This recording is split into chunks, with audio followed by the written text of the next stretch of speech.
axmed maxamed islaam axmed madoobe madaxweynaha maamulka jubbaland oo la hadleeyey xildhibaanada labada gole ee baarlamaanka ku matala deegaanada jubbaland ayaa ugu baaqay in ay la shaqeeyaan ra-iisul wasaaraha magacaaban ee dalka soomaaliya mudane maxamed xuseen rooble.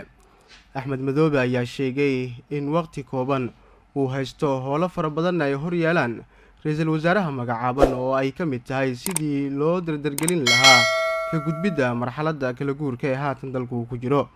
axmed madoobe mar uu soo hadal qaaday heshiiska ay wada gaareen madaxda maamul goboleedyada dalka iyo dowladda dhexe ayaa waxa uu sheegay in heshiiskaasi uusan ahayn xeer balse uu yahay heshiis siyaasadeed oo ku qotoma maslaxadda marxaladda haatan dalku uu ku jiro.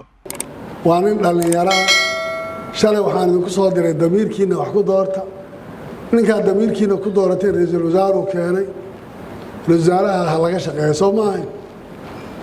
waxaan rabaa markaa labada qodob kusoo ururaya ra-iisul wasaaraha madaxweynuhu soo magacaabay ee dhallinyarada ah ee wakhtiga yar haysta inaad wakhtigiisa kala shaqaysaan, soo dhoweysaan, ninkaas waxa uu idinka baahan yahay aada fulisaan.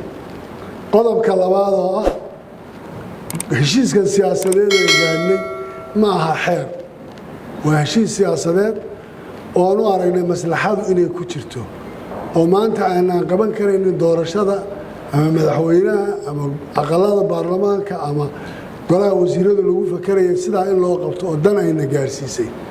in iyadana aada ogaataan heshiiskaasi inuuna xeer ahayn, inuuna sharci la marinaya ahayn, inuu yahay political agreement. xalka ugu dambeeya isla aragnay oo sidaa yahay kaasna in la fudaydiyo oad ogaataan. ra-iisul wasaaraha magacaaban ee dalka maxamed xuseen rooble oo haysta muddo kooban oo ka harsan muddoxileedka dowladda haatan shaqaysa ayaa looga fadhiyaa dardargelinta howlaha muhiimka ah ee la xiriira qabsoomidda doorashada la filayo in ay ka dhacdo gudaha dalka Soomaaliya.